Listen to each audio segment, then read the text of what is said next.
સ્વાગત છે મિત્રો સૌનું આઈસી જીપીએસસીમાં હું આપનો દોસ્ત હાર્દિક જોશી અને આજે મિત્રો આપણે જે એનરિચમેન્ટ સિરીઝ અને એની અંદર આપણો આજનો જે સબ્જેક્ટ એટલે કે સર સાયન્સ એન્ડ ટેકનોલોજી અને એની આપણી પહેલી કડી એટલે કે સર શું તો કે આપણી જે સ્પેસ હિસ્ટ્રી ઓફ ઇન્ડિયા એટલે કે 1950થી શરૂ કરી અને 2026 સુધીની આપણી જે કંઈ પણ મિત્રો ઇમ્પોર્ટન્ટ જે કહેવાય ને કે ભાઈ ડેવલપમેન્ટ જે થયા બરાબર છે એ તમામ મિત્રો વાતો આજે આપણે લેવાના છીએ અને આપણી જે એનરિચમેન્ટ સિરીઝ છે એનો મેઇન હેતુ પણ એ છે મિત્રો કે બહુ ઓછા સમયમાં ટૂંકા સમયમાં તમને જે કંઈ પણ વસ્તુઓ છે એનો તમને જે ક્રોનોલોજી છે કે એનો જે ડાટા છે જે ફેક્ટ્સ છે ફિગર્સ છે તો એ તમને કમ્પાઇલેટેડ ફોર્મની અંદર તમને એ મળતો રહે અને તમને ખ્યાલ છે મિત્રો જ્યારે આપણે રિવિઝન નોટ્સ બનાવતા હોઈએ પ્રિલિમ્સ કે મેઇન્સની તો એની અંદર આ પ્રકારના કમ્પાઇલેશન તમને બહુ જ કામમાં આવે તો મિત્રો આ જ વિદ્યાર્થીઓની જરૂરિયાતને ધ્યાનમાં રાખી અને આપણે એક એનરિચમેન્ટ સિરીઝ બરાબર છે જેની આપણે હિસ્ટ્રી અને પોલિટીની બે કડી લીધેલી છે તમે એક વખત સમય કાઢી અને એ તમે જોઈ લેજો અને હવે આજે આપણો જે ત્રીજો જે સબ્જેક્ટ સ્ટાર્ટ કરીએ છીએ સાયન્સ ટેક અને એની પહેલી કડી એટલે શું સર તો કે સ્પેસ માઇલસ્ટોન ઓફ ઇન્ડિયા. અહીંયા હું તમને એક થોડુંક ડિસ્ક્લેમર આપી દઉં કે અહીંયા આપણે શું શું નહીં કરીએ. પેલું કે આપણે કોઈ ટોપિકના ડિટેલમાં નહીં જઈએ.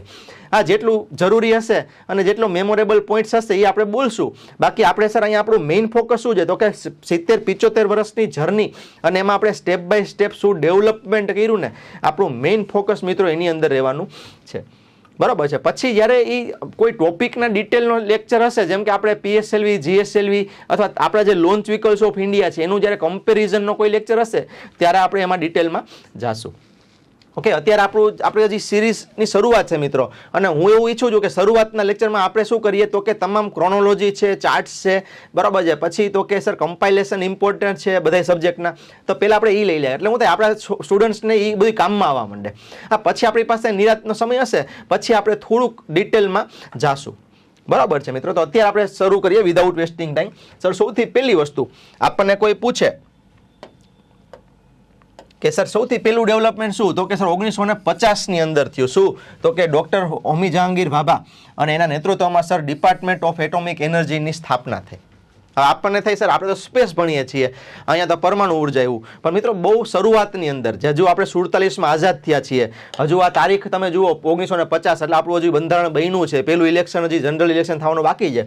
બરાબર છે. સમસ્યાઓ ઘણી છે, ગરીબી છે, ભૂખમરો છે, શિક્ષણ ઓછું છે, સ્વાસ્થ્ય છે એ બહુ નબળું છે, લાઈફ એક્સપેક્ટન્સી રેશિયો છે એ મિત્રો સાવ ઓછો છે આપણો અત્યારે 29-30 વર્ષનો છે એટલે 50ની વાત કરીએ છીએ આપણે. બરાબર છે. તો મિત્રો આ બધા સંજોગોમાં હવે space sector, nuclear sector, defence sector એની ઉપર રિસર્ચ ડેવલપમેન્ટ એ હજી બધું બહુ દૂરની વાત છે અને એવા સમયમાં મિત્રો 1950માં પરમાણુ ઉર્જા વિભાગની સ્થાપના થવીને એ બહુ મોટી મેટર છે. અને સ્પેસમાં એટલા માટે લીધું કારણ કે એ જ ડિપાર્ટમેન્ટની અંદર મિત્રો એક કહેવાય કે એક સેપરેટ ડિવિઝન હતું કે જેની અંદર શું થતું હતું કે અવકાશ ક્ષેત્રના રિસર્ચ થતા. રિસર્ચ એટલે ઓમ કાંઈ નહોતું, દુનિયાભરમાં જે ડેવલપમેન્ટ થતું હોય ને બરાબર એનું ખાલી એ લોકો મોનિટરિંગ કરતા અને આપણે કેમ અત્યારે યુપીએસસીની તૈયારીમાં કે જીપીએસસીમાં આપણે કેમ ન્યૂઝ વાંચીને એનાલિસિસ કરીએ. બરાબર છે. તો એ રીતનું બેઝિક કામ જે છે એ વખતે એ ડિપાર્ટમેન્ટ ઓફ એટોમિક એનર્જીની અંદર થતું. બરાબર છે. સર પછી શું તો કે સર પછી એક માઇલસ્ટોન વસ્તુ બની 57ની સાલમાં કે રશિયા છે સર એને શું કર્યું પોતાનો પહેલો સેટેલાઇટ લોન્ચ કર્યો હતો સ્પુતનિક. બરાબર છે. કોઈ પણ હ્યુમન મેડ ઓબ્જેક્ટ કે જે અવકાશમાં જનારો એ કયો હતો કે સર સ્પુતનિક. બરાબર છે. અને એનાથી મિત્રો વિક્રમ સારાભાઈ જે છે એને જવાહરલાલ નહેરુને મળ્યા અને એને શું કર્યું તો કે સર અવકાશ સંશોધન જે છે બરાબર છે એની જરૂરિયાત ઉપર એને ભાર મૂક્યો કે સર આપણે અત્યારે તાત્કાલિક જરૂર છે સ્પેસની અંદર. અને મિત્રો તમે થોડાક હિસ્ટ્રીના રેકોર્ડ ચેક કરજો તો એમાં પાર્લામેન્ટમાં ઇવન દાંત પણ કાઢતા હતા ઘણા બધા લોકો એ વખતે કે ભાઈ અવકાશ સ્પેસ વિજ્ઞાન છે એ નકામું વિજ્ઞાન એ છે અને ભારત જેવા દેશો એની અંદર પડવું જોઈએ નહીં. એ અમેરિકા અને રશિયા કે જે લોકો એ વખતે કોલ્ડ વોરમાં પડ્યા હતા તમને ખ્યાલ છે after the completion of world war II in 1945 બરાબર છે અને એસ્ટાબ્લિશમેન્ટ ઓફ યુનાઇટેડ નેશન્સ પછી મિત્રો આખી દુનિયા જે છે એનું ધ્રુવીકરણ બે ભાગમાં થયું હતું. બરાબર છે કે ભાઈ સામ્યવાદી રશિયા એટલે કે યુએસએસઆર અને મૂડીવાદી અમેરિકા યુએસએ. બરાબર છે. અને એની અંદર ઇન્ડિયા જે છે જવાહરલાલ નહેરુના વડપણ હેઠળ આપણે નોન અલાઇનમેન્ટ મુવમેન્ટ જે છે એમાં જોડાણ હતા કે ભાઈ અમારે કોઈ ધ્રુવીકરણમાં જોડાવું નથી. અને ત્યારે આપણો એકમાત્ર સૂર શું હતો કે ભાઈ એ લોકોની હરીફાઈમાં આપણે પડવું નથી. પણ મિત્રો ડૉક્ટર વિક્રમ સારાભાઈ, ઓકે, અને એના અથાગ પ્રયત્નો, અને એને પાછું બેકઅપ કોનું મળ્યું તો કે ડૉક્ટર હોમી જહાંગીર ભાભા, અને એને પાછા શિષ્ય કોણ મળ્યા તો કે અબ્દુલ કલામ. બરાબર મિત્રો, જો આમાં કેમ ઘણે કે અમારી 3 પેઢીની તપસ્યા છે. તો આપણું પણ મિત્રો જે આપણું સ્પેસ કે ડિફેન્સ કે પછી આપણું ન્યુક્લિયર સાયન્સ, બરાબર છે, એની અંદર પણ મિત્રો 3 કે કહેવાય ને જનરેશનના સાયન્ટિસ્ટો એના મિત્રો કામ કર્યું છે. ઓકે, તો સર આ વસ્તુ મેઇન છે. અને પછી વિક્રમ સારાભાઈએ પોતાનું જે વિઝન હતું, બરાબર છે, એ આખું આપણે નહેરુ જે આપણે છે પ્રાઇમ મિનિસ્ટર, એમને સમજાવ્યું, બરાબર છે, કે ભાઈ આપણે અવકાશ ક્ષેત્રે પછાત રહેવાનું નથી, પણ એને આપણા વિકાસનું એને હથિયાર કે સાધન બનાવવાનું છે. ઓકે, અને ત્યાર પછી મિત્રો જવાહરલાલ નહેરુ છે એને એકદમ પોઝિટિવિટી સાથે કીધું કે તમે આગળ વધો. અને સૌથી પહેલી મિત્રો જે ડેવલપમેન્ટ થયું એ શું હતું તો કે એક કમિટીની રચના થઈ, ઇન્કોસ્પાર. આ બહુ ઇમ્પોર્ટન્ટ વસ્તુ છે. હું અહીંયા સ્ટાર કરું ને ઇમ્પોર્ટન્ટ છે. હવે હું લગભગ બધામાં સ્ટાર કરીશ તો તમને થાય સાહેબ આ તો તમે બધા સ્ટાર કરો છો, પણ કરવું પડે મિત્રો, કારણ કે આ વસ્તુ ઇમ્પોર્ટન્ટ છે. ઓકે, વિક્રમ સારાભાઈ જે છે એના અધ્યક્ષ બન્યા, અને કમિટી બની sir Indian national committee for space research. આ મોસ્ટ ઇમ્પોર્ટન્ટ પ્રશ્ન છે મિત્રો કે ઇન્કોસ્પારની સ્થાપના કઈ સાલમાં થઈ. ક્લાસ 3 હોય કે ક્લાસ 1-2 હોય, બરાબર છે, આ પ્રશ્ન તમને આવે. ઇવન તમે જ્યારે મેઇન્સ આપતા હોય અને એની અંદર તમને પૂછે, અને ઇવન આઈ થિંક જીપીએસસી આ પ્રશ્ન પૂછી નાખો, બરાબર છે, કે ભાઈ ઈસરો જે છે તેની જે જર્ની જે છે, બરાબર છે, તો એ તમે લખો. તો એનો ઈસરોની જર્નીની શરૂઆત જ અહીંથી થઈ, કારણ કે આ શું છે તો કે આ એનું પ્રિકર્સર છે. ઈસરો જે છે, બરાબર છે, એ 69 બન્યું, તો આ એનું કહેવાય ને કે એનું ફોર ફાધર છે એનું. ઓકે, કારણ કે આ ઇન્કોસ્પારનું જ પછી ઈસરોની અંદર રૂપાંતરણ થયું હતું. ઓકે, અને મિત્રો પછી શું થયું તો કે આપણું જે સૌથી પહેલું ટલ્સ જેને કહેવાય, ટલ્સ એટલે શું તો કે થિરુવનંતપુરમ, શું છે થિરુવનંતપુરમ પાસે Thumba equatorial rocket launching station. આ યાદ રાખજો, બરાબર છે. આ તમને આની અંદર એમસીક્યુઝ ઘણા બધા નીકળે. તો જે ટલ્સ છે સર એની સ્થાપના થઈ 63 અંદર થઈ, બરાબર છે. શું છે તો કે રોકેટ લોન્ચિંગ સ્ટેશન છે. એટલે સર આપણને થાય કે આપણે પેલું PSLV લોન્ચ કરીએ છીએ એ, તો કે ના, આ સાઉન્ડિંગ રોકેટ માટેનું છે, બરાબર છે. અને થુંબા એટલે એ કેરળના તિરુવનંતપુરમમાં આવશે. તો સર સૌથી પહેલાં શું થયું તો કે 50માં ડિપાર્ટમેન્ટ ઓફ ન્યુક્લિયર એનર્જી થયું, પછી તો કે સર 62માં ઇન્કોસ્પાર થયું, પછી તો કે સર 63ની અંદર ટલ્સ થયું. ટલ્સનું પૂરું નામ ખાસ આવડવું જોઈએ, Thumba equatorial rocket launching station. પછી સર શું થયું તો કે પછી સર સૌથી મહત્વનો માઇલસ્ટોન આપણું શું તો કે આપણું જે ભારતે પહેલું સાઉન્ડિંગ રોકેટ કયું તો કે નાઇકી અપાચે, જે અમેરિકા તરફથી આપણને મળ્યું હતું. ક્યારે લોન્ચ કર્યું સર તો કે એને જે ટલ્સ જે છે આપણું ત્યાંથી 63માં લોન્ચ કર્યું.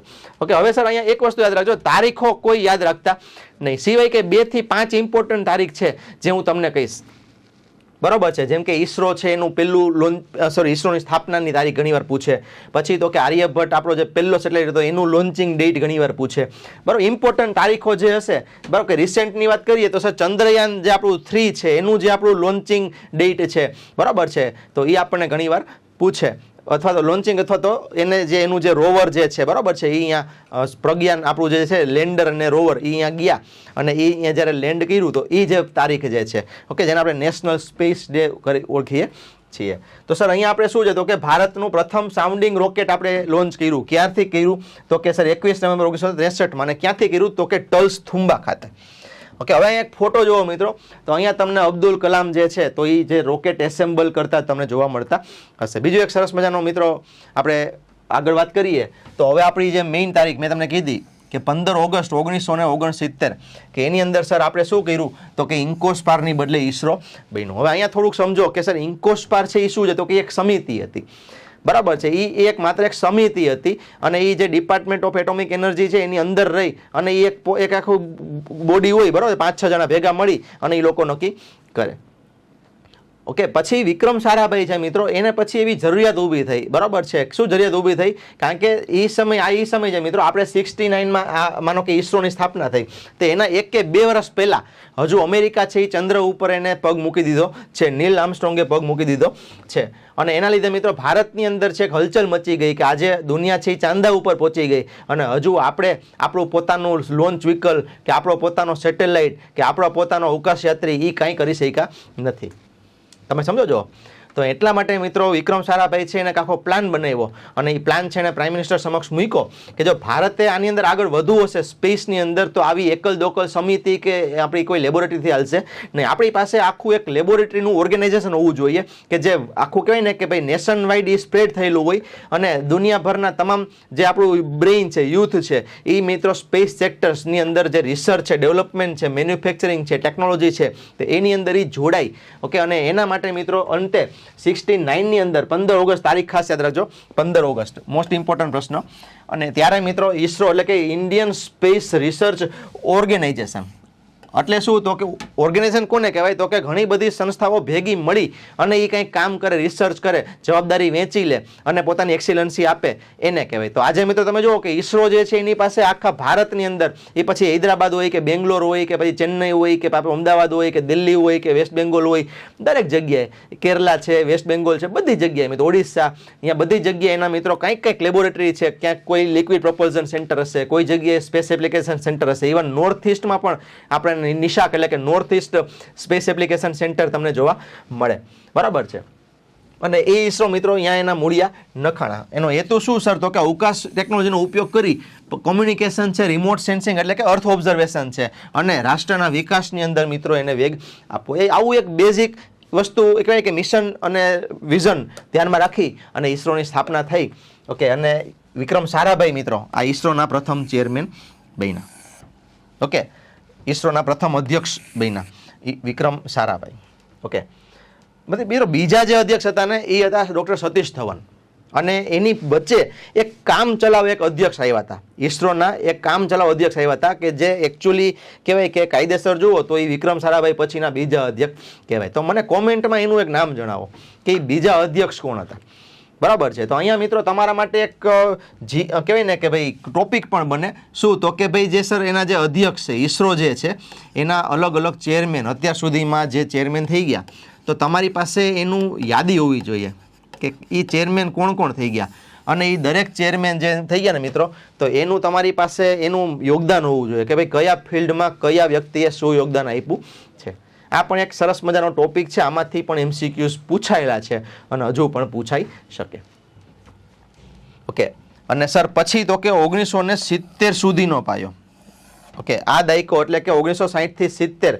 ઓકે, તો એની અંદર આપણું જે મેઇન કામ છે શું તો કે આપણું ત્યારે બે મેઇન કામ હતા. પહેલું કે ભારત છે એ પોતાનું લોન્ચ વ્હીકલ બનાવે અને ભારત છે એ પોતાનો ઇન્ડિજિનસ ભારત દેશમાં બનેલો સ્વદેશી સેટેલાઇટ જે છે એ લોન્ચ કરે. તમને ખ્યાલ છે આપણો પહેલો સેટેલાઇટ હતો આર્યભટ્ટ. તો એ બનવાની શરૂઆત જે છે મિત્રો એ 1970ના દશકાની શરૂઆતમાં થઈ ગઈ.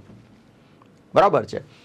પણ હજુ મિત્રો આના માટે ઘણું બધું ઇન્સ્ટિટ્યુશનલ સેટઅપની જરૂર હતી. એટલે મિત્રો એક માઇલસ્ટોન યર આવે એ કહ્યું તો કે સર 1972 આ વર્ષ ખાસ યાદ રાખજો મિત્રો 1972 આ એક એવું વર્ષ છે મિત્રો કે ભારતની અંદર સ્પેસ કમિશન બન્યું અને ડિપાર્ટમેન્ટ ઓફ સ્પેસ બન્યું. તમને ખ્યાલ છે ડિપાર્ટમેન્ટ ઓફ સ્પેસ જે છે એ કોઈ મિનિસ્ટ્રી અંદર આવતું નથી પણ એ ડાયરેક્ટલી પ્રાઇમ મિનિસ્ટર જે છે એના અંતર્ગત આવે છે.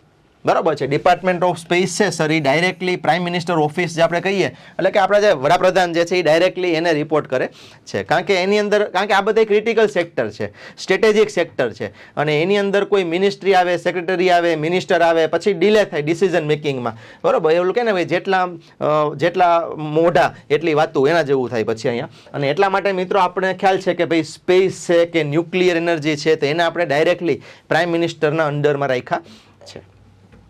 ઓકે, તો સર આખા યાદ રાખજો 1972નું વર્ષ. હવે અહીંયા તમને તારીખવાર એટલા ઇમ્પોર્ટન્ટ છે નહીં પણ તમને ડાયરેક્ટલી જોડકા જોડવાનું પૂછી દે અથવા ક્રમમાં એક એવો પ્રશ્ન જીપીએસસીએ પૂછ્યો હતો કે ભાઈ નીચેની જે સંસ્થાઓ છે બરાબર છે નીચેની સંસ્થાઓ છે જેની અંદર પહેલું શું હતું તો કે સર ઈસરો હતું. પછી તો કે સર બીજું એની અંદર શું હતું તો કે બીજું હતું ડિપાર્ટમેન્ટ ઓફ એટોમિક એનર્જી. પછી ત્રીજું હતું સાહેબ શું હતું તો કે આપણો IGMDP પ્રોગ્રામ. અને સર ચોથું શું હતું તો કે ચોથું હતું તમારે ડિપાર્ટમેન્ટ ઓફ સ્પેસ. તો આની જે સ્થાપના જે છે આની જે રચના જે છે એને ચડતા ક્રમમાં ગોઠવો એટલે કે પહેલાં કોણ થયું, પછી કોણ થયું, પછી કોણ થયું, પછી કોણ થયું. તો તમે સમજો આનો જવાબ તમને ક્યારે આવી શકે કે તમને જો આના સ્થાપનાના વર્ષ ખબર હોય કે sir department of atomic energy છે એ સૌથી પહેલા થયું હતું, બરાબર છે, પછી તો કે સર ઈસરો થયું હતું, પછી તો કે સર ડિપાર્ટમેન્ટ સ્પેસ 72માં અને પછી IGMDP સર 80ના દશકાની શરૂઆતમાં થયું હતું, તો તમે મિત્રો આનો જવાબ જે છે ને એ આપી શકો, બરાબર છે. બાકી તમને જો આના સ્થાપનાના વર્ષ કોઈ દિવસ જોયા જ ન હોય, ઘણા લોકોને બહુ ખરાબ ટેવ હોય, એ કે જીપીએસસી, અમે યુપીએસસી ના વિદ્યાર્થી છીએ એટલે અમને સાહેબ આવું બધી ગોખણપટ્ટીની બધી ક્લાસ 3માં આવે. અને મારા વાલા પહેલા એટલું સમજો કે એવું ન હોય કે તલાટીને આવડતું હોય ને તો તમને આવડતું જ હોવું જોઈએ. એક્ઝામમાં શું કામ નથી પૂછતા મિત્રો, કારણ કે એ લોકો એવું માનીને હાલતા હોય કે તમે જ્યારે ઈસરોનું આટલું બધું ડિટેલ જોઈ નાખી હોય તો તમને એનું સ્થાપનાનું વર્ષ તો આવડતું હોય ને, એટલે એ તમને પૂછતા નથી. ધેટ ડઝન્ટ મીન કે તમે એ વાંચો નહીં, કે તમે એમ કહે મને બધું સાયન્સ ટેક આખે આખું આવડે, પણ મને જે પાયાની જે આપણી સંસ્થાઓ છે સર, જેમ કે DRDO છે, જેમ કે સાહેબ આપણી ઈસરો છે, જેમ કે સાહેબ આપણું ડિપાર્ટમેન્ટ ઓફ સ્પેસ છે, ડિપાર્ટમેન્ટ ઓફ એટોમિક એનર્જી છે, સાહેબ આપણું CSIR છે, ઓકે સર, આ બધી મેઇન પાયોનિયર સંસ્થાઓ કહેવાય સાયન્સ ટેકની અંદર. તો સર મને એનું સ્થાપનાનું વર્ષ ન આવડે, મને એના પહેલા અધ્યક્ષ ન આવડે, કોના એફર્ટ્સથી થયું એ ન આવડે, એની અંદર સર કઈ ઓટોનોમી બોડી કામ કરે મને એ ન આવડે, બરાબર છે, તો તમે કઈ રીતના તમે તમારી જાતને મિત્રો UPSC કે GPSC ના એસ્પાયરન્ટ કહી શકો? કઈ રીતના? ભલે એ બધી ફેક્ટ્સ છે, ડેટા છે, ફિગર્સ છે, બરાબર છે, અને તમને ડાયરેક્ટલી ક્યાંય નહીં પૂછાય, પણ તમને ધેટ ડઝન્ટ મીન કે તમને એ ખબર જ ન હોય કે તમે એને સ્કીપ કરી દો. મારો કહેવાનો ઇન્ટેન્શન એ છે. અને મિત્રો તમે એવું કંઈક કોઈ સમજતા જ નહીં, તમે જો PYQ સોલ્વ કરતા હોય મિત્રો તો ડાયરેક્ટલી કોઈ નહીં પૂછે કે CSIR નો સ્થાપના વર્ષ કયો. હવે આ પ્રશ્નમાં આ કેવા શું માગે? ચાલો તમને આ સ્થાપના વર્ષ આવડતા હોય ને તો જ તમે આને સોલ્વ કરી શકો. તો ખાસ મિત્રો તમે IAS કે IPS કે ગેસ કેડરમાં તમે GAS કે DYSP બનતા પહેલા ખોટી મગજમાં રાઈ ભરીને ન ફરો. તૈયારી કરવી ધેટ ડઝન્ટ મીન કે તમે બની ગયા, સમજો. કારણ કે મારે ઘણી વાર કોમેન્ટો પણ એ ટાઈપની અમુક આવી હતી કે ભાઈ હું IAS ની તૈયારી કરું છું, મને ખબર છે. ખબર છે તો એ સારી વસ્તુ છે, એક નાળિયેર વધારી દો મહાદેવને કે મને સાહેબ આવડે છે બધું. એનો અભિમાન ન ચડવું જોઈએ આપણે. જો આમાં જનાવરે જાજુ ખાઈ જાય ને તો આફરો ચડે. તો UPSC GPSC એ વસ્તુ છે મિત્રો, તમે ગ્રાઉન્ડેડ રહ્યો, તૈયારી ગ્રાઉન્ડેડ કરો. અને કોઈ એ લોકો મોટા વાઘ દીપડા એ પૂછતા નથી તમને. હા, એના ટોપિકના નામ એ ટાઈપના હોય, બરાબર છે, કે ભાઈ તમને એમ લાગે કે એ લોકો કંઈક આખી અલગ દુનિયામાં છે. જેમ કે તમે હમણાં છેલ્લું પેપર જોઈ લો UPSC નું, તેના તમે ટોપિક્સનું લિસ્ટ જો આપણે એનું એનાલિસિસ લઈને આવવાના છીએ ટૂંક સમયમાં કે ભાઈ UPSC 2025 ની અંદર સબ્જેક્ટ વાઇઝ પૂછેલા પ્રશ્નોનું લિસ્ટ ખાલી આપણે એનું એનાલિસિસ કરશું આપણે. ઓકે, એ તમારી તૈયારીનો ભાગ જ છે. એમાં કાંઈ એવું નથી કે સાહેબ મેં આખી GPSC વાંચી નાખી, મેં આખી STI DYSમાં જોઈ નાખ્યું, સાહેબ આ ટોપિક એમાં આવે નહીં, એવું કંઈ છે જ નહીં મિત્રો. હા, એનું આખું એનું લેવલ થોડું કહેવાય ને કે ભાઈ એનું જે ડિઝાઇન કહેવાય ને કે ભાઈ એનું જે રિક્વાયરમેન્ટ છે એ એક અલગ લેવલની છે, બરાબર છે. બાકી પોઈન્ટ ને ટોપિક તો એ જ છે, અને પાયો તો બધાનો એ જ હશે હરીફરીને. તમે સાયન્સ ટેકની અંદર ટોટલ ટોપિક જ 6 છે આપણી પાસે, ટોટલ ટોપિક. સમજો, ઇમર્જિંગ ટેકનોલોજી એક ટોપિક થઈ ગયો, પછી એમાં IoT તમે લ્યો કે બ્લોકચેન ટેકનોલોજી લ્યો કે પછી તમે ક્રિપ્ટો લ્યો, બરાબર છે, તમે જે લ્યો. ઘણા લોકો અત્યારે સાહેબ 6G આખો નવો ટોપિક નવો છે, પણ તમારો આખા અને સોફ્ટ ટોપિક કહેવાય એને. તમે જો પછી જાજા ટોપિક બનાવશો મેન્ટલી તો તમે પ્રેશર વધતું જશે. એકચ્યુઅલી એક ટોપિક છે, ઇમર્જિંગ ટેક ટોપિક છે, સાયન્સ ટેક સબ્જેક્ટ છે, ઇમર્જિંગ ટેક જે છે એનો ટોપિક છે. અને એનો સબ ટોપિક સાહેબ શું છે તો કે એ છે તમારું 6G, અને એની અંદર પછી પોઈન્ટ્સ આવે. જો આવી રીતના કરશો ને તો તૈયારી તમને ઇઝી લાગશે, બરાબર છે. હું ફરી વાર કહી દઉં મિત્રો કે તમે એવા મગજમાં ન રાખતા કે સાહેબ મારે આવું બધું કરવાનું થાય નહીં. સમજો છો, પાયો જરૂરી છે મિત્રો. અને ડેટા ફેક્સ ફિગર્સ નહીં હોય ને ત્યાં સુધી તમારી મેઇન્સમાં તમારી બોલ પેન હાલશે જ નહીં. અને ખાલી બોલ બચ્ચન કરશો ને, ઘણા એમ કે સાહેબ એમાં પ્રોઝ હોય કોન્સ હોય, મારે એવા ઘણા આવે કે સાહેબ પ્રિલિમ્સ મેઇન્સમાં તો સાહેબ કાંઈ ન હોય. એમાં સર પહેલા ઇન્ટ્રો હોય, ઇન્ટ્રોમાં તો સાહેબ શું બરાબર છે, ઇન્ટ્રો લખી નાખો, પછી બોડી આવે, ઓકે, બોડી છે, પછી એમાં અંદર સાહેબ તો કે પછી પ્રોઝ લખી નાખી, પછી કોન્સ લખી નાખી, પછી વે ફોરવર્ડ આપી દઈએ, બરાબર છે. બધાના સર 3 પોઈન્ટ તમે લખી નાખો એટલે મેન્સનો સાહેબ જવાબ તૈયાર થઈ ગયો. પણ મારા ભાઈ આમાં શું લખશો તમે 3 પોઈન્ટ? હાલો, મને ખબર છે 2 પાના ભરવાના છે, 200 શબ્દ છે. અને એ તમે રિયલમાં જ્યારે એ પેપર તમે લખવા બેસો, ને બીજું કે તમે જ્યારે પેપર લખીને બહાર આવશો ત્યારે પણ તમારી ફિલિંગ એવી જશે કે સાહેબ મસ્ત જવાબ લખ્યો છે. આખા પ્રોસ કોન્સ બધા લખી નાખ્યા, સાહેબ આપણે R&D ઓછું છે, ફંડ ઓછું છે, લિટરસી ઓછી છે, આવા બધા પોઈન્ટ લખવાના છે.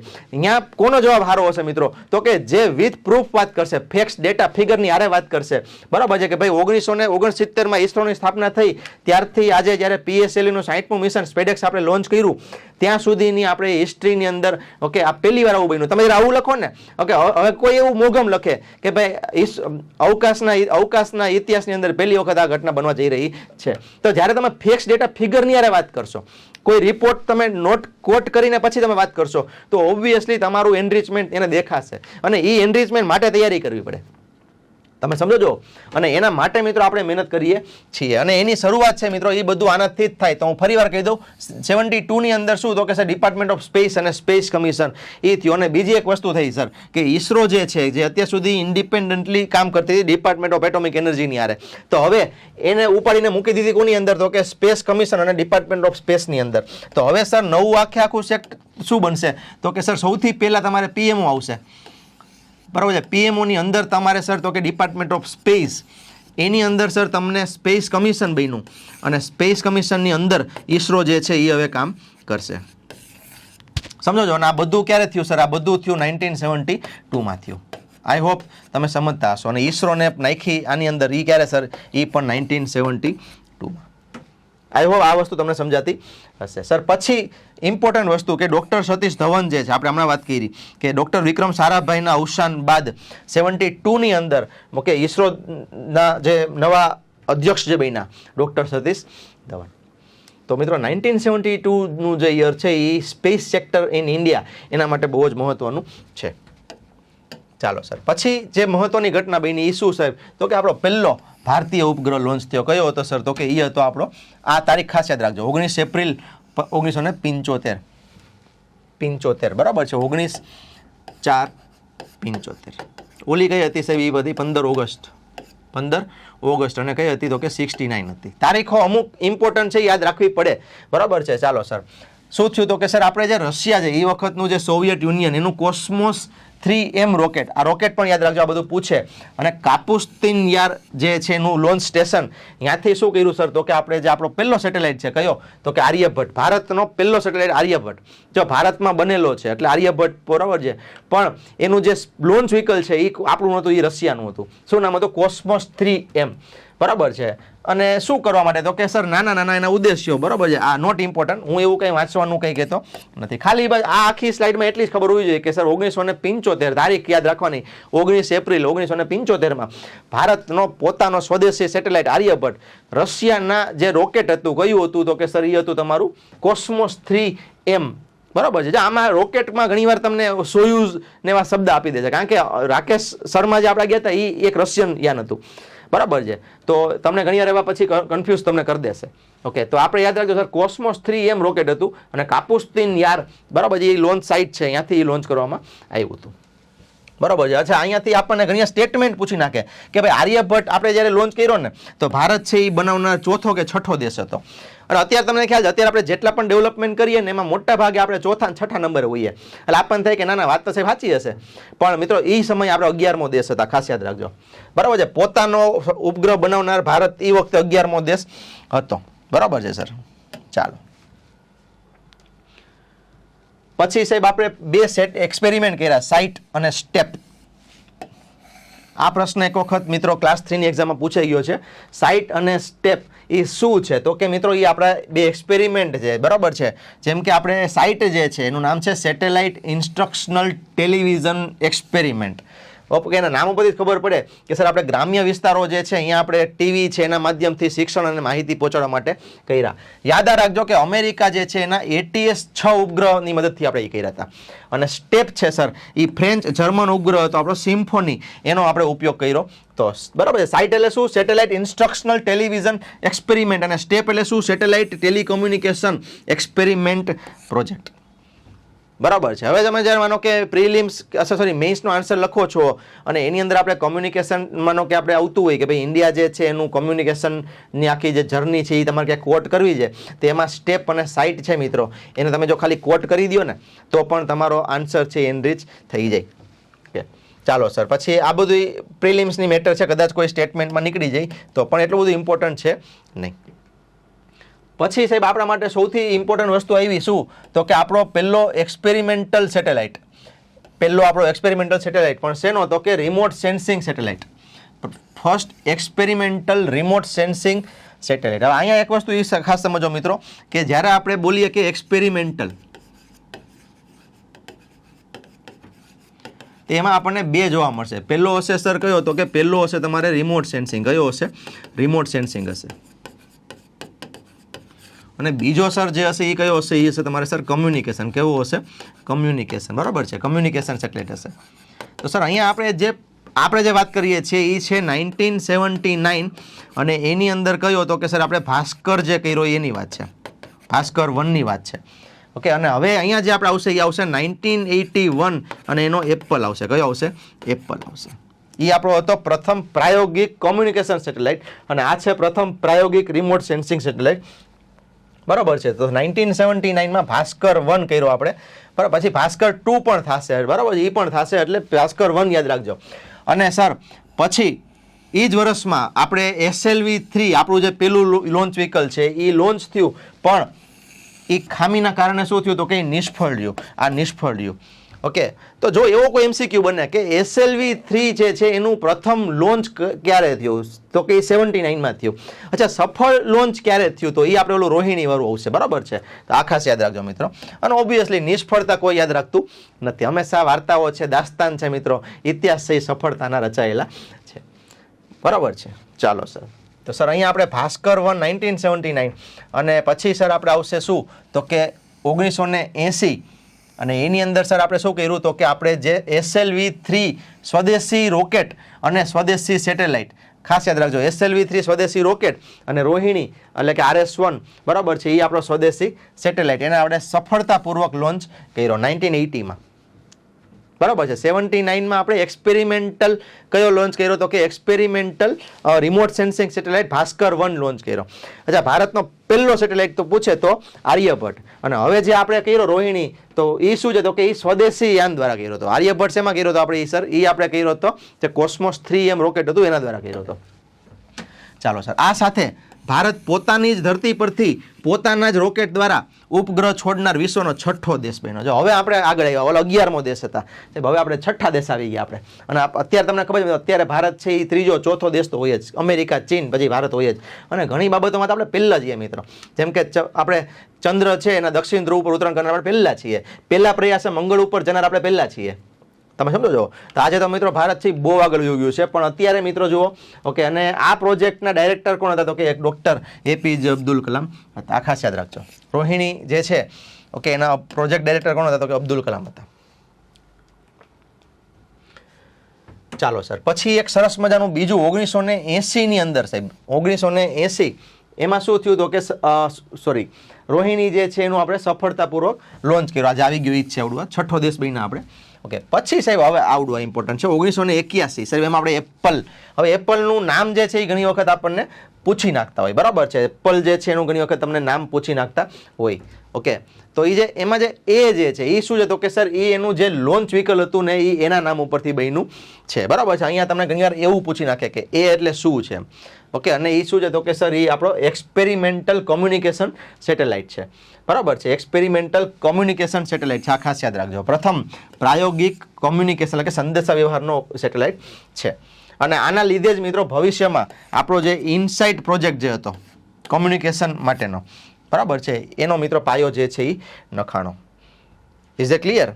ચાલો મિત્રો, તો આ જે આખી મેટર છે, હું ફરી વાર કહું છું બધું ઇમ્પોર્ટન્ટ નથી. આની વચ્ચે ઘણું બધું નાનું ડેવલપમેન્ટ થયું જ છે. તમે ઇસરોની વેબસાઇટમાં જાઓ ને તો તમને બધું આખું લિસ્ટ આપ્યું છે. અને ઘણા બધા ક્લાસીસવાળાની બુક જુઓ, લેક્ચર જુઓ, મટીરિયલ જુઓ, તો એમાં તમને એ બધું ભણાવે. હવે બધું કરવાનું કામ છે નહીં મિત્રો. સમજો તો આપણે લેક્ચર આપણે શું કામ એને કમ્પાઇલેશન બનાવ્યા. કમ્પાઇલેશન મારે માટે સાવ ઇઝી છે. હમણાં હું લિસ્ટ કાઢી આવું કે એક ઘટનાને વાંચવા માંડું, પણ ઇમ્પોર્ટન્ટ નથી મિત્રો. અત્યાર સુધીમાં આપણે જુઓ આપણે 80એ પહોંચી ગયા, પણ આપણે 8 થી 10 ઘટના મહત્વની છે ને એ જ આપણે લીધેલી છે. ઓકે, બાકી વચ્ચે તો ઘણું બધું થયું છે એનું. બરાબર છે. જેમ કે SLV3 પછી રોહિણી સિરીઝમાં ઘણા બધા સેટેલાઇટ લોન્ચ થયા છે, પણ એ એટલા બધા ઇમ્પોર્ટન્ટ છે નહીં. ચાલો સર, પછી શું છે તો કે સર હવે એક વખત આ કમ્પેરિઝન જોઈ લ્યો. આર્યભટ્ટ, ભાસ્કર 1, રોહિણી અને એપલ, એમાં ફેર શું છે ખાલી એ સમજો. પહેલા કયો લોન્ચ થયો તમને આ સીધો ક્રમ પૂછી નાખે, એના લોન્ચ ચોરસમાં ગોઠવી દો. તો સર સૌથી પહેલો કયો થયો તો કે પહેલા સર આર્યભટ્ટ થયો, પછી ભાસ્કર 1 થયો 79માં, પછી તો કે 80માં સર રોહિણી થયો અને 81માં સર એપલ થયો. બરાબર છે. આ છે એ ભારતનો પ્રથમ સ્વદેશી ઉપગ્રહ છે. શું છે? ભારતનો પ્રથમ સ્વદેશી ઉપગ્રહ છે. ભાસ્કર 1 છે એ ભારતનો પ્રથમ એક્સપેરિમેન્ટલ રિમોટ સેન્સિંગ સેટેલાઇટ છે. રોહિણી છે એ ભારતનો સ્વદેશી ઉપગ્રહ તો ખરો, પણ ભારતના સ્વદેશી લોન્ચ અને ભારતની ધરતી પરથી ગયેલો, બરાબર છે. અને પછી સર એપલ, એટલે એ ભારતનો પ્રથમ એક્સપેરિમેન્ટલ કોમ્યુનિકેશન સેટેલાઇટ છે. રેડી? ચાલો સર, પછી એક મહત્વનો દિવસ આવે સર 1984 સર. એની અંદર શું થયું તો કે ભારતના જે નાગરિક છે કોણ તો કે સર રાકેશ શર્મા, બરાબર છે. એ સોયુઝ T11, હવે આ યાદ રાખજો, સોયુઝ T11 યાનમાં બેસી અને અવકાશમાં એ ગયા રશિયાની મદદથી, ઓબ્વિયસલી, બરાબર છે મિત્રો. તો આ ખાસ યાદ રાખજો કે રાકેશ શર્મા પહેલા જનાર કોણ, અને યાન કયું તો કે સોયુઝ T11, બરાબર છે, 1984. બસ આ ઇમ્પોર્ટન્ટ છે, બરાબર. બાકી એક પ્રશ્ન છે, ઇન્દિરા ગાંધીએ એને પૂછ્યું ભારત કેવું દેખાય છે, તેને કીધું કે સબસે કહેવાય કે ભાઈ સારે જ્યાં હશે અચ્છા. ઓકે, આ પ્રથમ ભારતીય બન્યા હતા અને વિશ્વના 138માં વ્યક્તિ બન્યા. નોટ ઇમ્પોર્ટન્ટ મિત્રો. તમને ખ્યાલ હશે, જો તાજેતરમાં જ આપણે જે અમેરિકાનું જે મિશન હતું આર્ટેમિસ 2 કે સમથિંગ, એની અંદર મિત્રો આપણા ભારતના જે શુભાંશુ શુક્લા કે આઈ ડોન્ટ રિમેમ્બર એક્ઝેક્ટ, એ વ્યક્તિ જે છે એ બીજા ભારતીય બન્યા હતા, બરાબર છે, કે જે ભારતના નાગરિક હોય એને ગયા હોય. બાકી સુનિતા વિલિયમ, કલ્પના ચાવલા, ભલે એ નો ડાઉટ ઇન્ડિયન આપણે એનું ગ્લોરીફાઈ કરતા હોય, પણ એ બધા પોતાને અમેરિકાના નાગરિક ગણે છે, બરાબર છે. અને એ બધા અમેરિકાના છે, પણ અત્યારે મિત્રો જે આપણા પોતાના ભારતના હોય એવા તો કે રાકેશ શર્મા એકમાત્ર નાગરિકની વાત છે અહીંયા, બરાબર, સિટીઝન્સ જે આપણે કહીએ.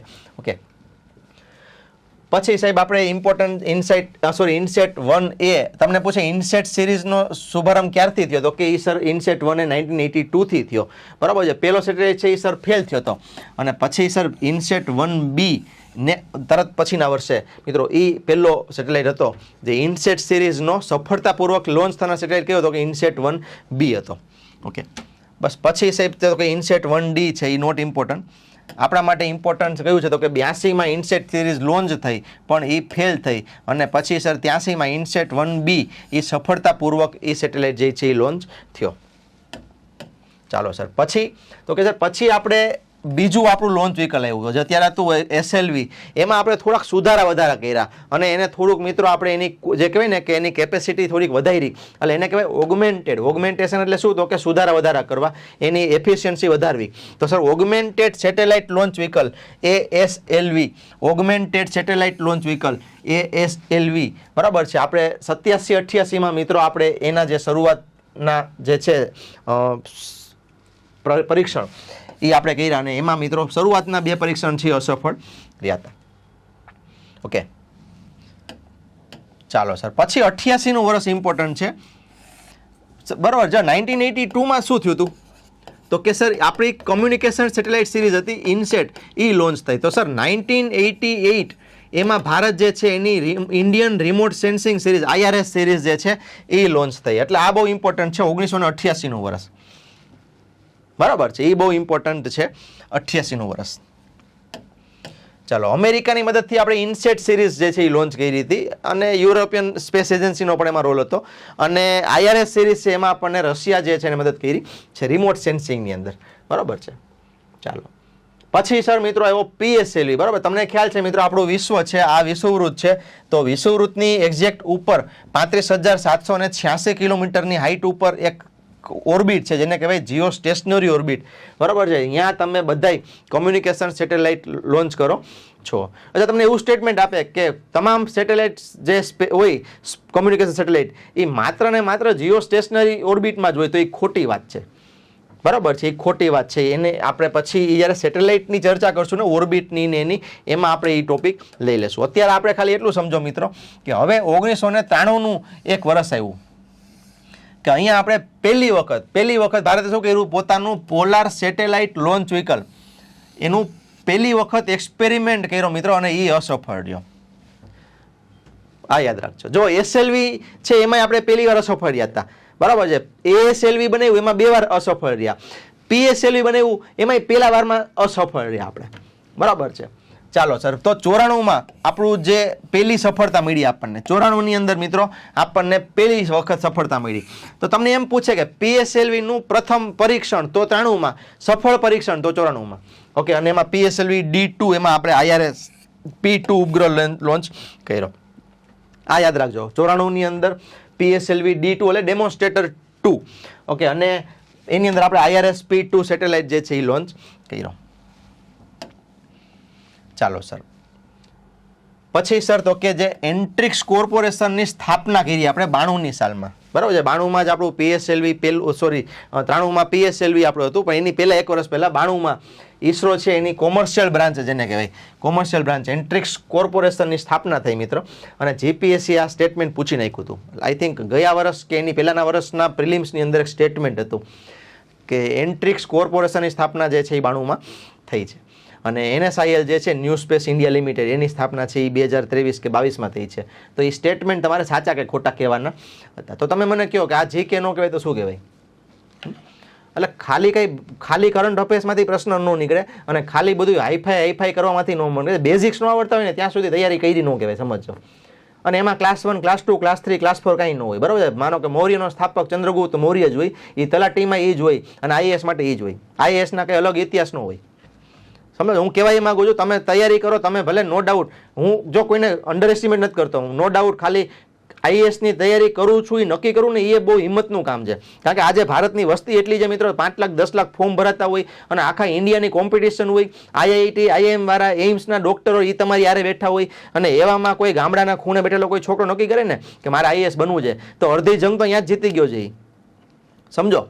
બીકને જીતી ગયો છે. પણ મિત્રો પછી અભિમાન ચડે, પ્રોબ્લેમ અહીંયા આવે. પછી એ છોકરો ગામડામાંથી સિટીમાં આવે, થોડુંક ભણી લે, વાંચી લે, લખી લે, અને પછી પોતાની કમ્પેરિઝન પછી એની નીચેના સ્પીયરની યારે કરવા માંડે કે ભાઈ અહીંયા જો બધા કેવા પડ્યા છે. પણ તમારી નજર ઉપર હોવી જોઈએ.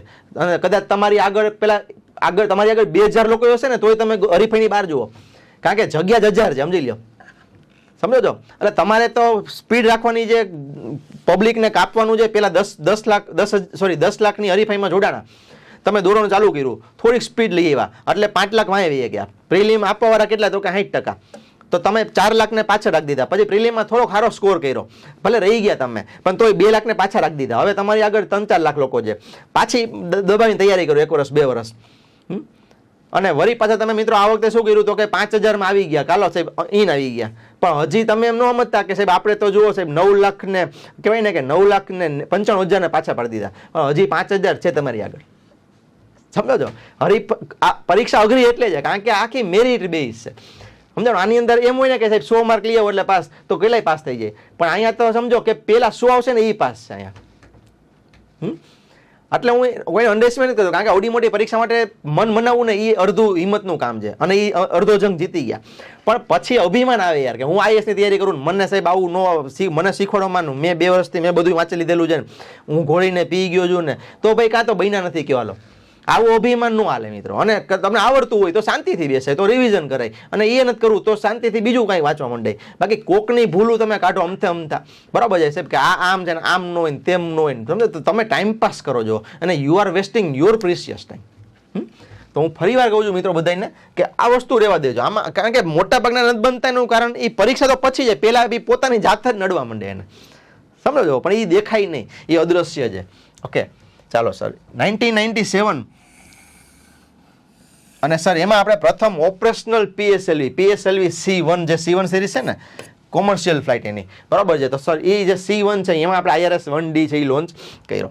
ઓકે, ચાલો સર. પછી હવે સીધું મહત્વની વસ્તુ આવી સાહેબ GSLV 2001નું વર્ષ સાહેબ. અને એની અંદર આપણે શું કર્યું ખબર છે? તો કે ભારતનું પ્રથમ Jio synchronous satellite launch vehicle GSLV એ લોન્ચ થયું. અને આ યાન જે છે મિત્રો એ શું કરતું હતું? તો કે એ ભારે ઉપગ્રહોને પૃથ્વીની ઉપરની કક્ષા જીઓ સ્ટેશનરી અથવા જીઓ સિન્ક્રોનસ ઓર્બિટ જે 35,786 36,000 કિલોમીટરની ઊંચાઈ હોય અહીંયા મિત્રો લોન્ચ કરવા માટે લઈ જતું હતું. ઓકે, અને આનો જે પેલો સર તબક્કો હતો ક્રાયોજેનિક એન્જિન, બરાબર છે. તમને ખ્યાલ છે GSLV છે એમાં 3 તબક્કા આવે.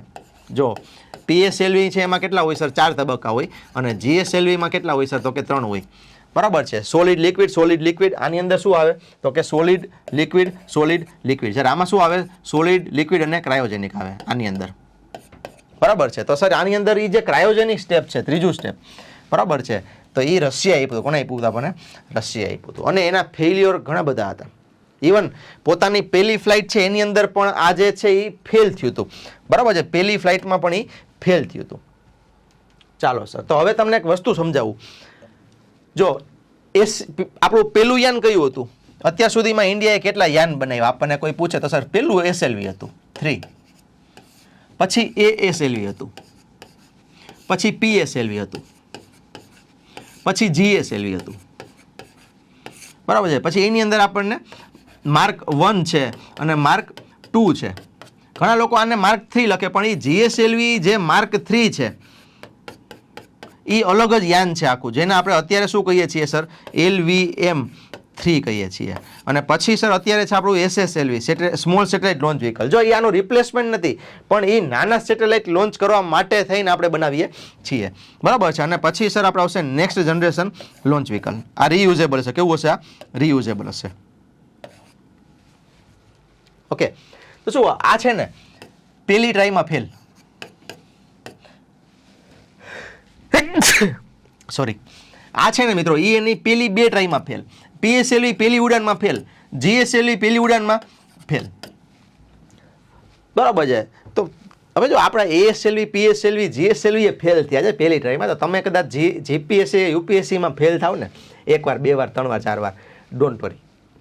યાદ રાખજો મિત્રો, અહીંયા ટ્રાય તમને કેની આપે છે? એનું પછી ઊંધિયું નહીં બને. ઘણા છે ને એવી ખોટી જીત કરે, પેલી ટ્રાયમાં છે પાડી દેવું છે ને ઇતિહાસ રચી દેવો છે. અરે થાય તો કરો, તમે ટ્રાય કરો, પણ અહીંયા બનવું ઇમ્પોર્ટન્ટ છે, નહીં કે જલ્દી બનવું, વહેલું બનવું. આનાથી શું થાય? ખોટું પ્રેશર ક્રિએટ થાય આપણી ઉપર. સમજો, ઘણા લોકો છે એ પછી પ્રેશરમાં પરફોર્મ ન કરી શકે.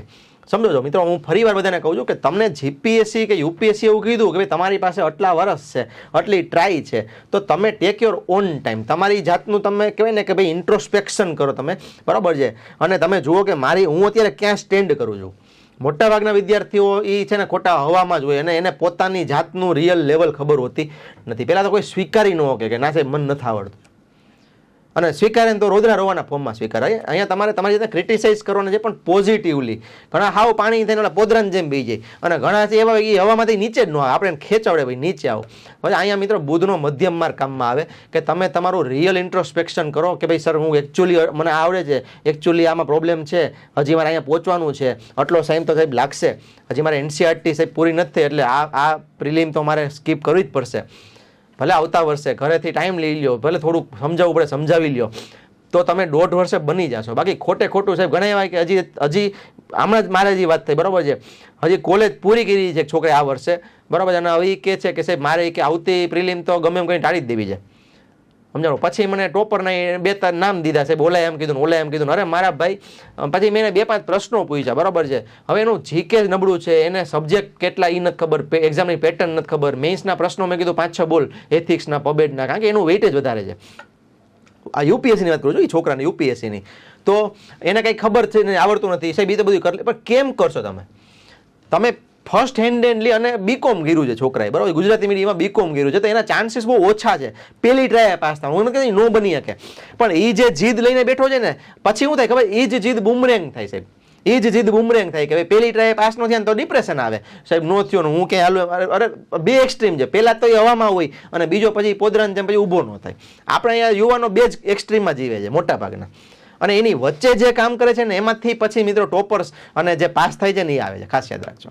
તો તમારા માટે સૌથી ચેલેન્જ પહેલાં તો એ છે મિત્રો કે આ એક ચુંબક છે, સમજી લ્યો. તમે એક રસ્તામાંથી જાઓ છો, તૈયારી છે, એક રસ્તો છે, 2 બાજુ ચુંબક છે, એક બાજુ એક્સ્ટ્રીમ છે, બરોબર, શું તો કે ભાઈ તમે સમથિંગ યુ આર એવરીથિંગ ને તમને કાંઈ બધું આવડે ને તમે વાંચ્યું જ છે ને, અને એક બાજુ ઓલા પોદરામાં બેસી ગયેલા હોય કે જે મન કાંઈ ન આવડે, અને તમારે એમાંથી વચ્ચોવચ્ચ આમ વ્યવસ્થિત 2 બાજુ ખેંચાશો તમે, આમ તમારે એમાંથી વ્યવસ્થિત મિત્રો આગળ જવાનું છે. આમાં જે ડિસિપ્લિન, રેગ્યુલારિટી અને એને જે ફોલો કરશે ને, અને ખાસ તો ફીડબેક સિસ્ટમ હોવી જોઈએ કે સાહેબ માને આજે આટલું થયું, આટલું હજી આમાં ચેન્જ છે, ડાયનેમિક હોવું જોઈએ, ચેન્જ કરવું પડે.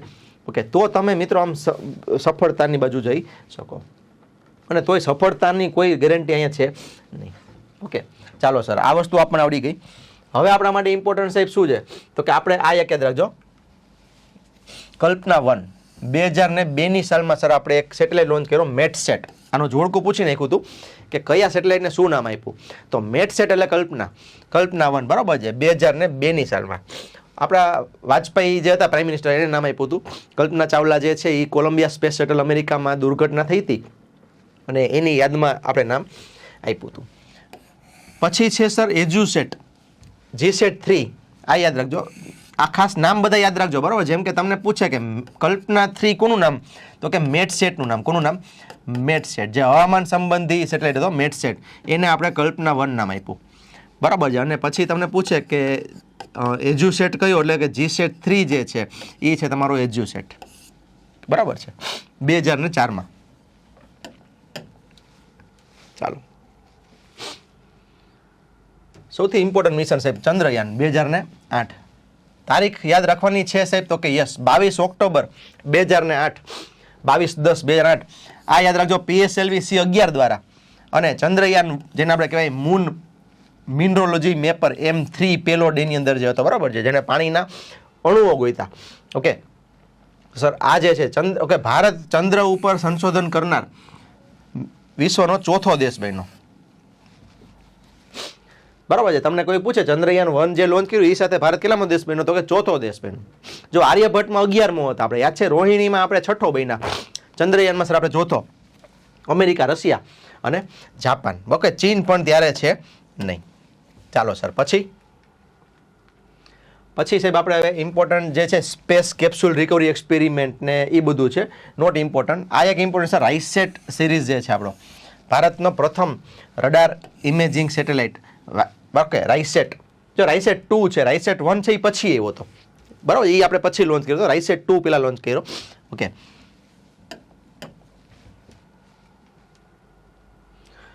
સર પછી ઓશન સેટ છે. હવે આ બધા સેટેલાઇટ હું અત્યારે નથી કરાવતો, શું કામ એને સર? કારણ કે આપણી આની જે નેક્સ્ટ કડી છે ને એમાં આપણે તમામ મહત્વના સેટેલાઇટ લઈને આવવાના છે. અત્યારે આપણે ખાલી માઇલસ્ટોન્સ લઈએ છીએ, સ્પેસ હિસ્ટ્રી લઈએ છીએ કે સર જે ઇમ્પોર્ટન્ટ ઘટનાઓ જે છે એ, પછી એમાં જે ઇમ્પોર્ટન્ટ મિશન્સ જે હતા, જેમ કે સર PSLV તમામ ઇમ્પોર્ટન્ટ મિશન છે, GSLV 1 અને 2 ના મિશન છે, GSLV 3 ના મિશન છે.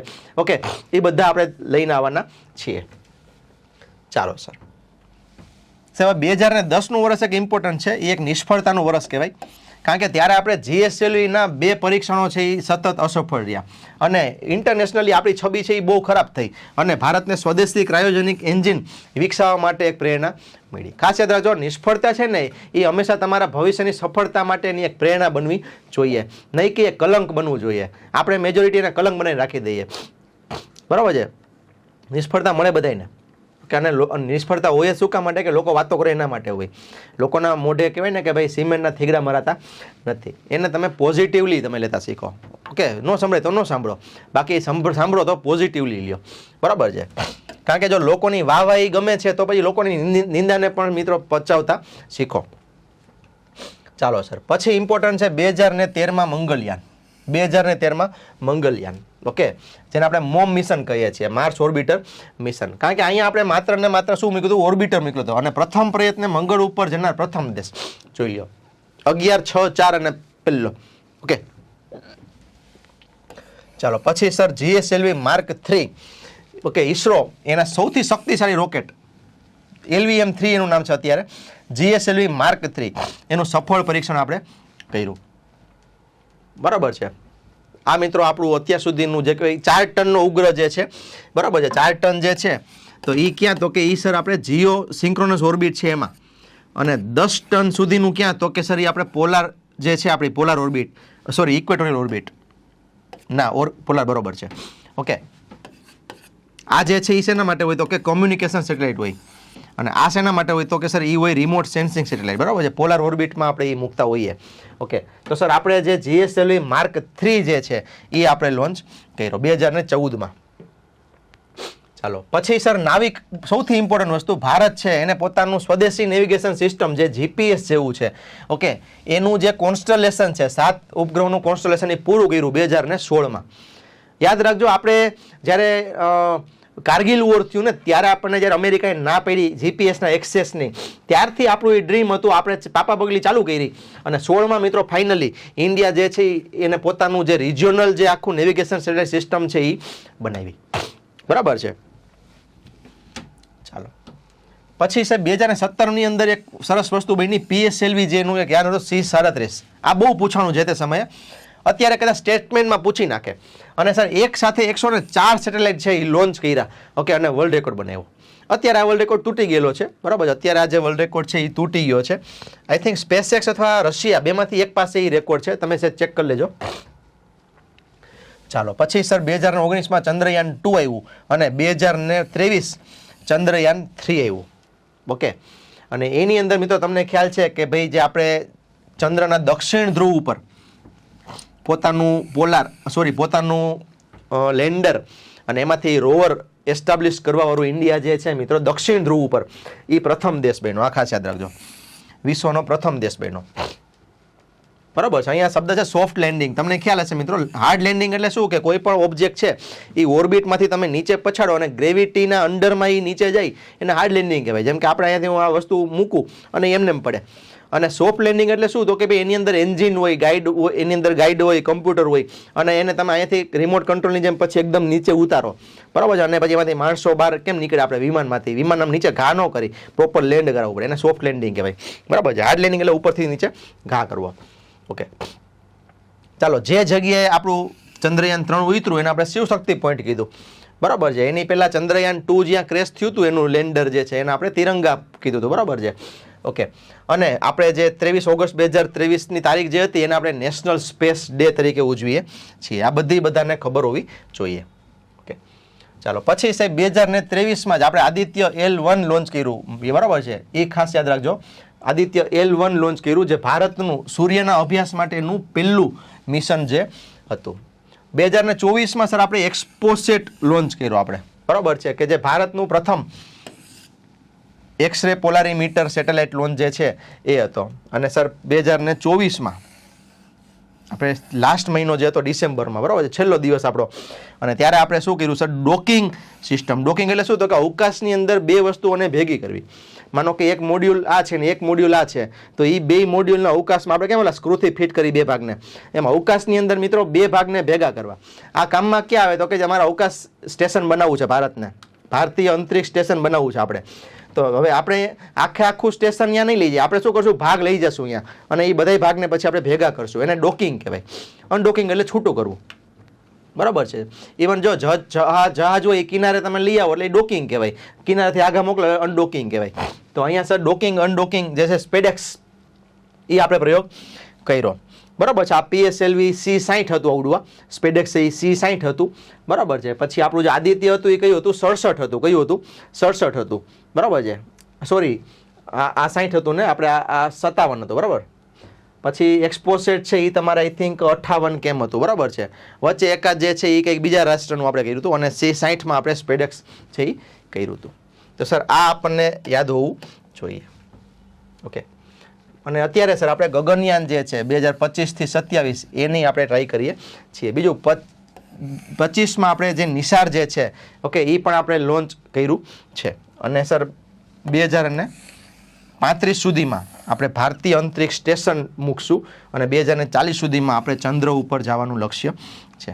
તો સર આ શું કર્યું આપણે ખબર છે, આ આખી આપણી જે હિસ્ટ્રીની જે ટાઈમલાઈન છે ને, સ્પેસની હિસ્ટ્રીની એ છે. તો ઇમ્પોર્ટન્ટ સર પાછા જોઈ લઈએ.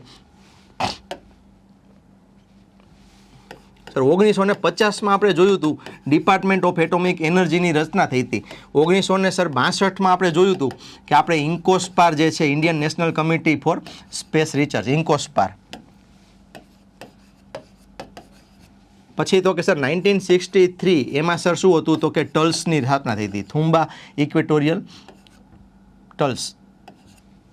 અને પછી સર શું થયું તો કે એ જ સમયમાં આપણે જે આપણું પેલું નાઇકી એપાચે જે હતું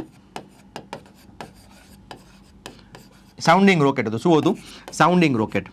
ચાલો સર એ આપણે લોન્ચ કર્યું. રોકેટ ક્યાંથી એવું મળ્યું હતું આપણને? અમેરિકા તરફથી. બરાબર છે. અને પછી સાહેબ આપણને શું તો કે પછી સર 1969ની અંદર આપણે ઈસરો જે છે એની સ્થાપના કરી. પછી તો કે સર 1972 સૌથી ઇમ્પોર્ટન્ટ વર્ષ. શું સર તો કે ડિપાર્ટમેન્ટ ઓફ સ્પેસ, પછી તો કે સ્પેસ કમિશન અને ઈસરો જે છે સર એને શું કર્યું આપણે તો કે એને આપણે ડિપાર્ટમેન્ટ ઓફ સ્પેસના અંદર લઈ આવ્યા. ઓકે, અને ત્યારે જ સર શું થયું તો કે સતીશ ધવન છે એ એના ચેરમેન બન્યા. પહેલા ચેરમેન કોણ હતા ઈસરોના તો કે હતા ડૉક્ટર વિક્રમ અંબાલાલ સારાભાઈ, VS. બરાબર છે. ચાલો સર પછી શું થયું તો કે સર પછી જે છે 72 પછી સર પછી ઇમ્પોર્ટન્ટ સેટેલાઇટ આવ્યા. 1975માં શું હતું સર તો કે આર્યભટ્ટ હતા.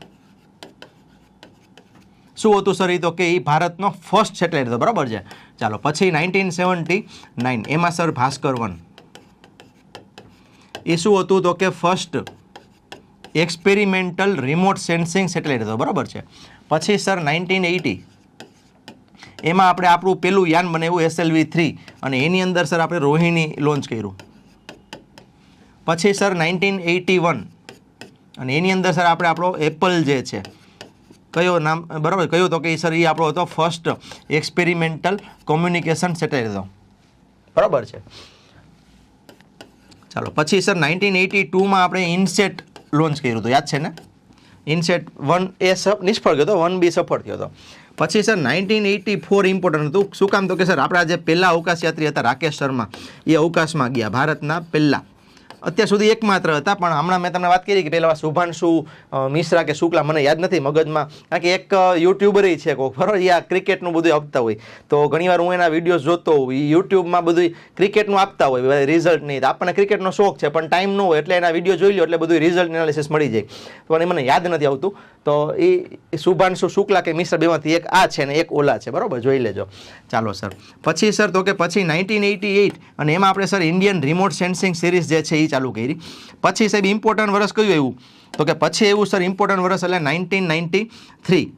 ઓમ તો જુઓ તો એન્ટ્રિક્સ લિમિટેડ, એન્ટ્રિક્સની સ્થાપના, બરાબર છે, એ 1992માં સર. પછી 1993 અને 1994 એમાં સર આપણે PSLV, કારણ કે 93માં પેલું નિષ્ફળ ને 94માં પેલું સફળ. સેમ વસ્તુ આપણે 2001માં થઈ અને 3માં થઈ. શું? તો કે 1માં પેલું GSLV નિષ્ફળ અને 3માં એ સફળ, બરાબર છે. અહીંયા 2003 આવશે, ઓકે, 2001 ને 2003 આવશે. ચાલો સર આ આટલું ઇમ્પોર્ટન્ટ છે, આને થોડુંક સાઈડમાં કરી નાખીએ.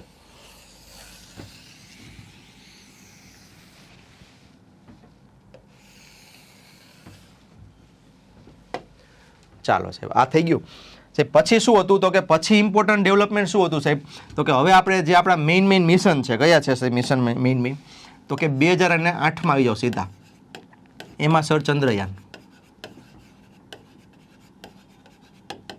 1. પછી 2013માં આવી જાઓ સર, આમાં કયું હતું સાહેબ? તો કે PSLV C11 હતું. કયું હતું? C11 હતું. પછી સર તો કે મોમ મિશન મંગલયાન, એ હતું C25. આ જેટલું યાદ રહેલું રાખવાનું. આ હું જે કરું છું ને આને બ્રેઇન સ્ટોર્મિંગ કહેવાય, બરાબર છે. બધું યાદ રાખવું જરૂરી છે ને, તમને જેટલું યાદ રહે એટલું રાખો, બરાબર છે. અને હું હંમેશા એવું માનું છું મિત્રો કે આઈડિયલિઝમ છે ને એ સક્સેસમાં કામ નહીં આવે. આઈડિયલી કે મને બધું યાદ હોવું જોઈએ, મને તમને તો ઘણા ગણે કે સાહેબ તમને તો બધું યાદ હશે ને, કાંઈ કોઈને બધું યાદ ન હોય. અને તમે જે ઘણી વખત ઓનલાઈન જોતા હોય ને કે ભાઈ ફલાણું છે ઢીકણું, આ હોય છે. હું ફરી વાર કહું છું સ્વામી વિવેકાનંદના અવતારો હજી ઘણા છે, પણ મેઇન બીજો પ્રશ્ન એ છે કે જરૂર છે, કારણ કે બધું યાદ રાખવા માટે પછી તમારે કેટલું બધું એફર્ટ્સ ને ટાઈમ ને એનર્જી દેવું પડે. તો શું બધું જરૂરી છે? સમજો, કારણ કે આપણે પરીક્ષા પાસ કરવાની છે, સમજો, ઓકે. પરીક્ષા પાસ કરવાની હોય ત્યારે જનરલિસ્ટિક એપ્રોચ કામમાં આવે, બરાબર છે સાહેબ. ચાલો પછી સાહેબ શું હતું? તો કે પછી 2019ની અંદર શું સાહેબ? તો કે ચંદ્રયાન 3 હતું. ચાલો 2023 એમાં સાહેબ ચંદ્રયાન, સોરી અહીંયા છે એ તમારે અહીંયા તમારે 2 આવશે અને અહીંયા તમારે 3 આવશે. ચાલો પછી સાહેબ 2023માં જ આદિત્ય લોન્ચ કર્યું આપણે. પછી તો કે સર 2024 એમાં આપણે એક્સપોસેટ લોન્ચ કર્યું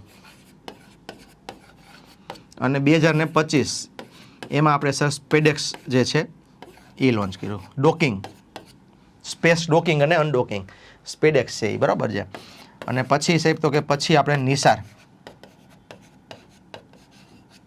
okay, NASA ISRO synthetic aperture radar. અને કેટલાક ફ્યુચર તમને પૂછી નાખે સર ફ્યુચરની થોડીક વાત કરી લ્યો, કાંઈ વાંધો નથી, ફ્યુચરની વાત કરી લઈએ. તો આપણે ફ્યુચરમાં સાહેબ શું છે હજી આપણે પ્લાન? તો કે સર ગગનયાન છે. શું છે? ગગનયાન છે. પછી શું છે સર? તો કે હજી આપણે ચંદ્રયાન 4 પ્લાન કરીએ છીએ. આમાં હજી માણસ નહીં જાય, આ નહીં, આ અલગ છે. પછી સર શુક્રયાન પ્લાન કરીએ છીએ, શુક્રયાન છે સર. પછી ચાલો સર પછી ઇમ્પોર્ટન્ટ છે સર આપણું શું? તો કે ભારતીય અંતરિક્ષ સ્ટેશન BAS બાય 2035 સુધીમાં. અને શું તો કે મેન ઓન મૂન બાય 2040 સુધીમાં. બરાબર છે. આ આપણા મહત્વના તમને કોઈ પૂછે ફ્યુચર આપણા પ્રોજેક્ટ કઈ છે તો કે આટલા જ છે તો કે ના, એમાં પછી મંગલયાન 3 છે ને ઘણા બધા છે, પણ અત્યારે આપણને જે લાઇનમાં છે ને ઈસરોએ જે જાહેરાત કરી છે એટલા છે.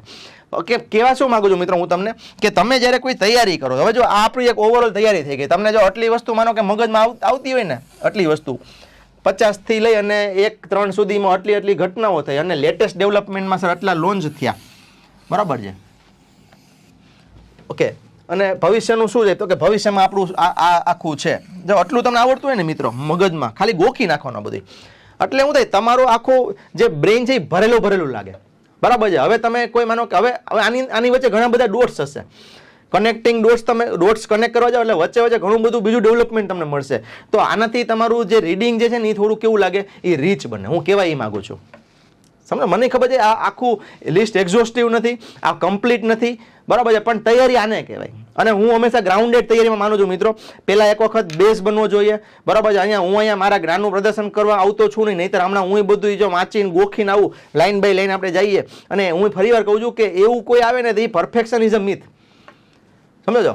તૈયારી તમારો ટાઈમ તમે અહીંયા ઇન્વેસ્ટ કરો કે જ્યાં તમને કહેવાય કે પ્રેક્ટિકલ એપ્રોચથી તૈયારી થતી હોય. બરાબર મિત્રો, અત્યારે તમને ખ્યાલ છે યુપીએસસીમાં જે જૂના ક્લાસીસ વાળા હતા ને એ બધા અત્યારે એના સુપડા સાફ થઈ ગયા, કારણ કે બધા એકડો ઘૂંટ આવે. અને અત્યારે મિત્રો જે ઓનલાઈન તૈયારી તમે જુઓ કે પછી કોઈ ઇવન ઓફલાઈનમાં જે સેન્ટર છે બધા દિલ્હી, હૈદરાબાદની આમ, બરોબર, તો એ લોકો બધા પ્રેક્ટિકલ એપ્રોચથી કામ કરાવે છે કે ભાઈ ઓપ્ટિમમ એપ્રોચ, મિનિમમ નહીં, મેક્સિમમ નહીં, ઓપ્ટિમમ જેટલી જરૂર છે એટલું. હવે ઘણા એમ કે સાહેબ મને પીએચડીના બધાય મિશન મોઢે છે, પણ શું જરૂર છે નહીં, ખોટો સ્ટ્રેસ વધશે, બીજું કાંઈ વધશે નહીં. ઘણા એમ કે સાહેબ મને અત્યાર સુધીમાં કહેવાય ને કે ઈસરોની વેબસાઇટમાં જેટલું છે ને એ બધું મારા અહીંયા છે, પણ એટલું બધું કરવાની જરૂર શું છે? તમને મેઇન બધું યાદ હોય.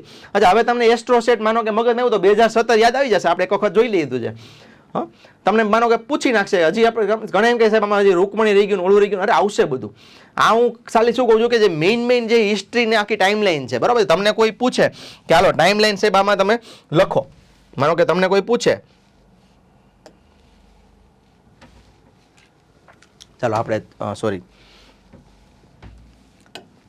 તો આપણને કોઈ પૂછે કે હાલો કોરો ઈસરોનો લખો, આપણને આવડે કે સર પેલા 1950 થી શરૂ થયું મીનો કે સર આપણું, બરાબર છે. પછી સર શું તો કે 1962 સીધું આ રિવિઝન કહેવાય ને સર. 1963 એમાં ટર્લ્સ થયું, બોલતું જવાનું, લખતા જાઓ સર. પછી તો કે 1969 એની અંદર આપણે ઈસરો, પછી સર 1972, ચાલો પછી તો કે સર આપણા જે સેટેલાઇટ એક્સપેરિમેન્ટલ હતા એ 1975, 1979, 1980, બરાબર છે. અહીંયા આર્યભટ્ટ, ભાસ્કર 1, 80માં રોહિણી, 1981 સર અહીંયા એપલ. ચાલો સર પછી તો કે 1984 એમાં આપણા જે રાકેશ શર્મા ગયા, 1982 એમાં સર ઇનસેટ, 1988 એમાં સર આપણો IRS, 1993 એમાં આપણું PSLV, 2001 અને અહીંયા 94 લખી નાખો, અહીંયા તમે 03 લખી નાખો. એટલે એ સર આ PSLV, આ GSLV, ઓકે. અને 2014માં આપણે સર LVM3 કર્યું. પછી સર ચંદ્રયાનના 3 મિશન આપણને પૂછે તો એ આપણને આવડે સર. 2008માં મોકલું ચંદ્રયાન, 2013માં મોકલું સર મંગલયાન, 2019માં મોકલું સર ચંદ્રયાન 2 અને 2023માં મોકલું સર આપણે ચંદ્રયાન 3. પછી સર આદિત્ય છે એ આપણે 2023માં મોકલો, એક્સપોસેટ છે એ 2024માં અને સ્પેડેક્સ છે સર એ 2025માં. આવું તમે ખાલી બેઠા કરો ને કોરા કાગળ લઈને, એટલે તમારું બ્રેઇન સ્ટોર્મિંગ આને કહેવાય કે તમને કેટલું યાદ રહ્યું, નથી યાદ રહ્યું ચિંતા ન કરો, તમને લાગે જરૂરી છે તો વાંચી લ્યો. સમજો કેવા મિત્રો આ માગું છું. બાકી પરફેક્ટ આ દુનિયામાં કંઈ છે નહીં. કોઈ એવો ડોળ કરે કે હું પરફેક્ટ છું, મારી પાસે બધું પરફેક્ટ મળશે, એવા લોકોથી આગું રહેવું, કારણ કે એ નવરો છે એ બધું આખો દિવસ એમાં કરતો હશે. આપણી પાસે 8 થી 12 વિષય છે ટોટલ, અને એ બધા વિષયોને ન્યાય દેવાનો છે, સમય ઓછો છે, એકને એક પરીક્ષા આપણે દેશું નહીં. ઘણા લોકો છે મિત્રો યુપીએસસી પણ દેતા હશે અને એ 1-2 પણ દેતા હશે, અને ટાઈમ મળે પરીક્ષા આવી તો એ STI DOSમાં ટ્રાય કરી લેશે, કારણ કે અહીંયા આપણે રાહ ન જોવાની પરીક્ષાની, કારણ કે આપણે તો અત્યારે સરકારી નોકરીની જરૂર છે આપણે. અને એના માટે મિત્રો આપણી પાસે આ ટાઈપની તૈયારી જો હોય, ઓકે, અને એને એટલા માટે આપણે એનરિચમેન્ટ સિરીઝ ચાલુ કરી છે.